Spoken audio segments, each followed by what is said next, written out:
नालंदा विश्वविद्यालय 5वीं शताब्दी में गुप्त सम्राट कुमारगुप्त प्रथम द्वारा स्थापित किया गया था और लगभग 700 वर्षों तक शिक्षा का प्रमुख केंद्र रहा। यहाँ दुनिया भर से छात्र आते थे और तक्षशिला, विक्रमशिला जैसे अन्य संस्थानों के साथ यह बौद्धिक और सांस्कृतिक आदान प्रदान का केंद्र था। यह विश्वविद्यालय अपनी स्थापत्य कला और बौद्धिक योगदान के लिए प्रसिद्ध प्राचीन भारत का सबसे महान शिक्षा का केंद्र था। यह विश्वविद्यालय केवल बौद्ध धर्म का केंद्र नहीं था, बल्कि यहाँ चिकित्सा, गणित, खगोल विज्ञान, व्याकरण और साहित्य जैसे विषयों पर भी शिक्षा दी जाती थी। लेकिन नालंदा विश्वविद्यालय का विनाश 12वीं शताब्दी में हुआ।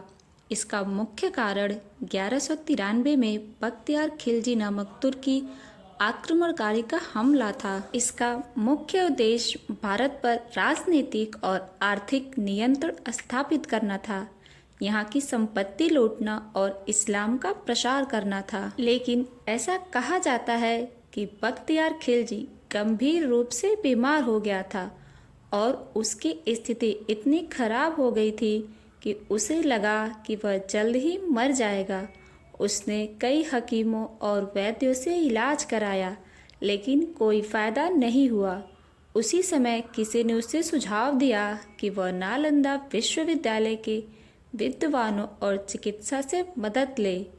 नालंदा विश्वविद्यालय उस समय चिकित्सा और आयुर्वेद के क्षेत्र में बहुत उन्नत था। वहाँ के विद्वानों ने न केवल शारीरिक उपचार में माहिर थे, बल्कि मानसिक और आध्यात्मिक उपचार के भी विशेषज्ञ थे। नालंदा के एक विद्वान ने बख्तियार खिलजी का इलाज करने का बीड़ा उठाया। यह भी कहा जाता है कि उसने खिलजी को कोई भी दवा देने से इनकार किया और केवल पुस्तकों का अध्ययन करने और उन्हें सुनने का सुझाव दिया। इस उपचार में नालंदा के ग्रंथों और विद्यों का उपयोग किया गया और कहा जाता है कि खिलजी धीरे धीरे ठीक होने लगा। यह चिकित्सा की शक्ति और नालंदा के ज्ञान के प्रति उसकी प्रशंसा का प्रतीक था। लेकिन विडंबना यह है कि उसी बख्तियार खिलजी ने बाद में नालंदा विश्वविद्यालय पर हमला किया और इसे नष्ट कर दिया। कहा जाता है कि उसने विश्वविद्यालय के पुस्तकालयों में आग लगा दी, जो महीनों तक चलते रहे, क्योंकि इनमें लाखों पांडुलिपियां और ग्रंथ थे।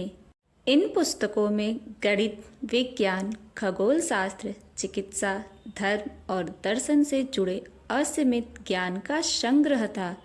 इस आक्रमण में न केवल विश्वविद्यालय नष्ट हुआ, बल्कि वहाँ के शिक्षकों और छात्रों की भी बड़ी संख्या में हत्या कर दी। इस आक्रमण का उद्देश्य केवल राजनीतिक विजय नहीं था, बल्कि भारत की बौद्धिक और सांस्कृतिक नींव को कमजोर करना भी था।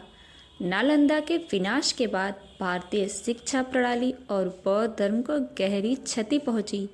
इसके बाद इस क्षेत्र में शिक्षा के पुनरुत्थान में सदियां लग गईं। आक्रमण के बाद बौद्ध धर्म के पतन की प्रक्रिया तेज हो गई और भारत में शिक्षा के इस महान केंद्र का अस्तित्व समाप्त हो गया। नालंदा का विनाश न केवल एक शिक्षा के केंद्र का अंत था, बल्कि यह भारत की सांस्कृतिक और बौद्धिक विरासत पर एक अमिट धब्बा है।